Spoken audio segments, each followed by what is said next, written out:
सपने में मरे हुए लोग दिखाई देते हैं, किसी को अपने मरे हुए पिताश्री सपने में दर्शन देते हैं, तो किसी को अपनी मृत माता के दर्शन होते हैं। शायद आपने भी सपने में मृत परिजनों को अवश्य देखा होगा, लेकिन सुबह उठने के बाद आप उस सपने को दुर्लक्ष्य कर देते हैं। क्या अपने मन में कभी ऐसा विचार आया कि आपको ऐसा सपना क्यों दिखाई दिया? इस सपने का अर्थ क्या हो सकता है?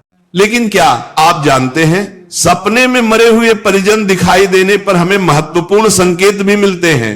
सपने में मृत परिजन दिखाई देना कोई आम बात नहीं है, इसके पीछे गहरा रहस्य छिपा हुआ है, जिनका वर्णन हमारे पुराणों में किया गया है। तो चलिए आपको सुनाते हैं वह प्राचीन महान कथा। इस कथा को सुनने मात्र से ही पितरों की कृपा प्राप्त होती है। आइए सुनते हैं वह कथा। एक बार देवर्षि नारद यमराज से मिलने के लिए यमलोक जाते हैं। यमराज देवर्षि नारद का बड़े प्रेम से आदर एवं सत्कार करते हैं और उन्हें प्रणाम करते हुए पूछने लगते हैं, हे देवर्षि, यमपुरी में आपका स्वागत है। आपके दर्शन से आज मैं धन्य हुआ और आपके चरण पड़ने से यमपुरी की शोभा बढ़ गई है।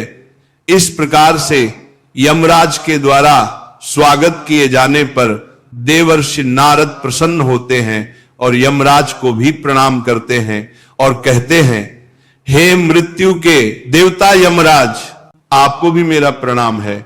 आपके आदर सत्कार से हम अत्यंत प्रसन्न हुए। फिर यमराज नारद जी से कहते हैं, हे देवर्षि, आज आपका यमलोक में आने का क्या प्रयोजन है? अवश्य ही कोई महत्वपूर्ण कार्य अथवा कोई महत्वपूर्ण समाचार लेकर आप आए होंगे, या फिर हमसे कोई भूल तो नहीं हुई है? कृपया बताइए, मैं आपकी क्या सेवा कर सकता हूं? तब देवर्षि नारद कहते हैं, हे धर्मराज, आप तो मृत्यु के तथा न्याय के देवता हैं। आप तीनों लोकों के सभी जीवित और मृत प्राणियों का लेखा जोखा रखते हैं। आपको समस्त चराचर के भूत और भविष्य का भी ज्ञान है। इसीलिए मैं आपके पास कुछ शंका लेकर आया हूं, जिसे दूर करने की कृपा करें। फिर यमराज कहते हैं, हे देवर्षि, आप सत्य कहते हो। हम तीनों लोकों में निवास करने वाले सभी जीवित और मृत प्राणियों का लेखा जोखा अवश्य रखते हैं, किंतु आपके मन की बात जानना हमारे बस का नहीं है। आप तो तीनों लोकों की खबर रखते हैं। आप भगवान विष्णु के सबसे प्रिय भक्त हैं।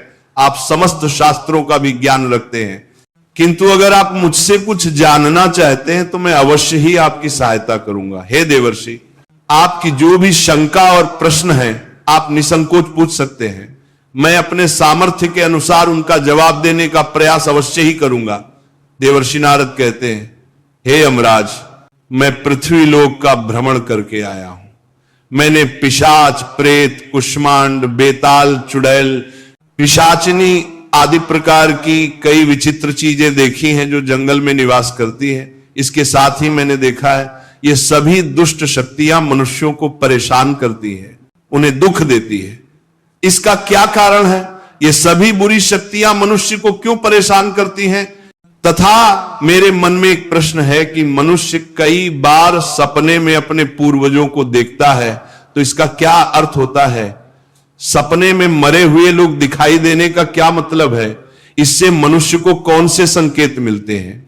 मैं समस्त मनुष्य जाति के कल्याण के लिए इन प्रश्नों के उत्तर जानने के लिए ही आपके पास आया हूं। नारद जी के प्रश्न सुनकर यमराज कहते हैं, हे देवर्षि, आपने समस्त मानव जाति के कल्याण के लिए उचित ही प्रश्न किया है। मैं आपको इन सभी प्रश्नों के उत्तर अवश्य देता हूं, किंतु उससे पहले मैं आपको एक अत्यंत पवित्र कथा सुनाता हूं। इस कथा में आपको सभी प्रश्नों के उत्तर मिल जाएंगे। आप इस कथा को ध्यान से अवश्य सुने। जो भी मनुष्य इस कथा का श्रवण करता है, मैं उसके 32 अपराध माफ करता हूं। तब नारद जी कहते हैं, हे धर्मराज, आप मुझे वह महान कथा सुनाइए, मैं इसे ध्यान से सुनूंगा। तो फिर यमराज देवर्षि नारद को यह महान कथा सुनाते हैं। तो चलिए आपको वह कथा सुनाते हैं। आप सभी इस कथा को ध्यान से सुनिए। एक समय की बात है, मध्य देश में एक अत्यंत शोभायमान नगरी थी, जहां पर एक सेठ अपने 4 भाइयों के साथ निवास करता था। उस सेठ का नाम धर्मन था। उसके 4 भाई सुमन, नंदन, विरोचन और विद्वान थे। सेठ और उसके सभी भाइयों का विवाह हो चुका था और सभी बड़े प्रेम के साथ एक दूसरे के साथ रहते थे। सेठ के पास किसी चीज की कोई कमी नहीं थी।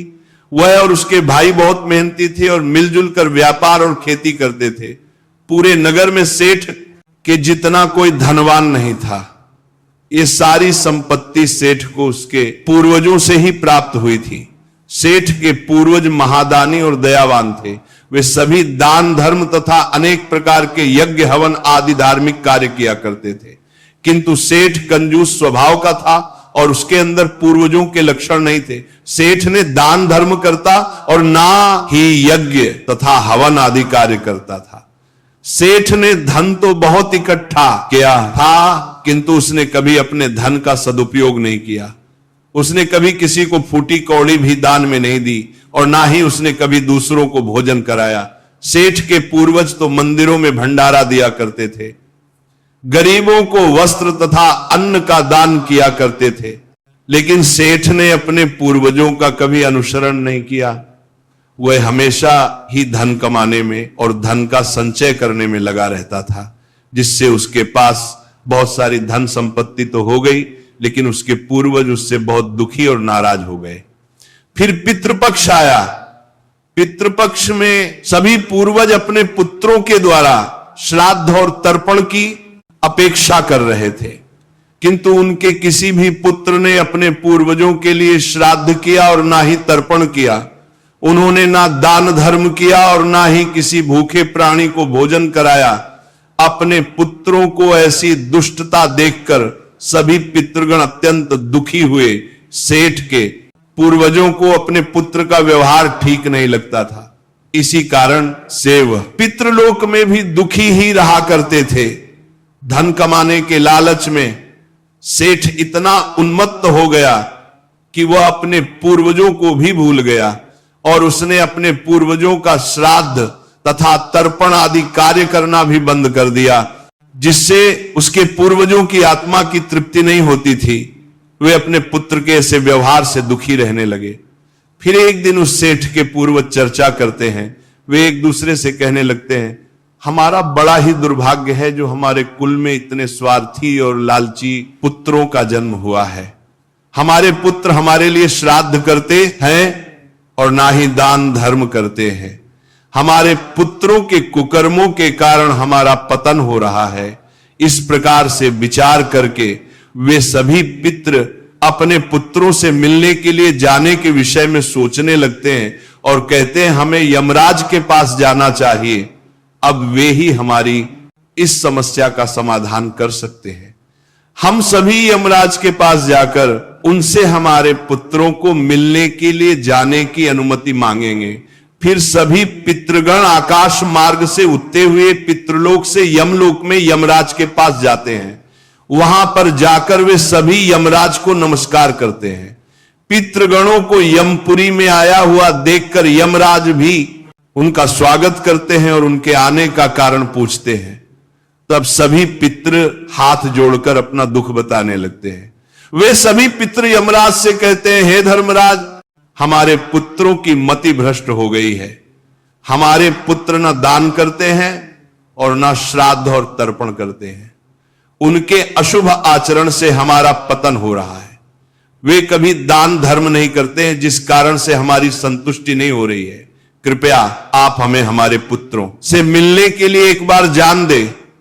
हम हमारे पुत्रों को समझाकर लौट आएंगे। उन्हें शास्त्रों का ज्ञान देकर फिर से यमलोक लौट आएंगे।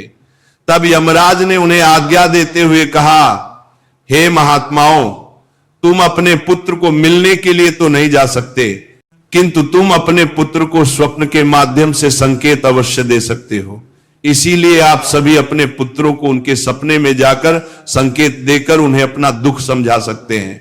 फिर वे सभी पितृ इस बात पर सहमत हो जाते हैं और एक एक करके अपने सभी पुत्रों के सपनों में जाकर उन्हें दर्शन देते हैं। सबसे पहले वे अपने बड़े पुत्र के अर्थात उस सेठ धर्मन के सपने में उसे दर्शन देते हैं और उसे संकेत देते हैं, किंतु उनका बड़ा पुत्र उनके संकेतों को समझ नहीं पाता है। दूसरे दिन जागने पर वह उस सपने को भूल जाता है और अपने पितरों के द्वारा दिए गए संकेतों को भी नजरअंदाज कर देता है। इससे वे सभी पितृगण फिर से निराश हो जाते हैं और फिर सभी पितृगण अन्य पुत्रों के सपनों में जाकर भी उन्हें दर्शन देने लगते हैं तथा उन्हें अनेक प्रकार के संकेत भी देते हैं, लेकिन उनके बाकी पुत्र भी उन संकेतों को दुर्लक्ष्य कर देते हैं। कोई भी अपने पूर्वजों के द्वारा बताए हुए संकेतों को समझ नहीं पाता है, जिससे सभी पितृगण अत्यंत दुखी और नाराज हो जाते हैं। सेठ और उसके भाई धन कमाने के लालच में पूरी तरह अंधे हो चुके थे। उन्हें पूर्वजों के प्राप्त द्वारा दिव्य संकेतों का महत्व कुछ भी नहीं लगता था, किंतु पितरों के स्वप्न में दर्शन देने के कुछ ही दिनों के बाद उस सेठ को व्यापार में नुकसान उठाना पड़ता है। उसे व्यापार में बहुत ज्यादा घाटा होने लगता है, जिससे उसकी सारी धन संपत्ति नष्ट हो जाती है। सभी भाइयों में वाद विवाद और लड़ाई झगड़े होने लगते हैं। पूर्वजों द्वारा जमा की हुई सारी जमीन जायदाद को वे बेच डालते हैं और पूरी तरह से बर्बाद हो जाते हैं। सभी भाई एक दूसरे से अलग हो जाते हैं और अपना अपना पेट पालने में लग जाते हैं। उधर स्वर्ग लोक में पितरों को अपने पुत्रों की ऐसी दुर्गति देखकर बहुत पीड़ा होने लगती है।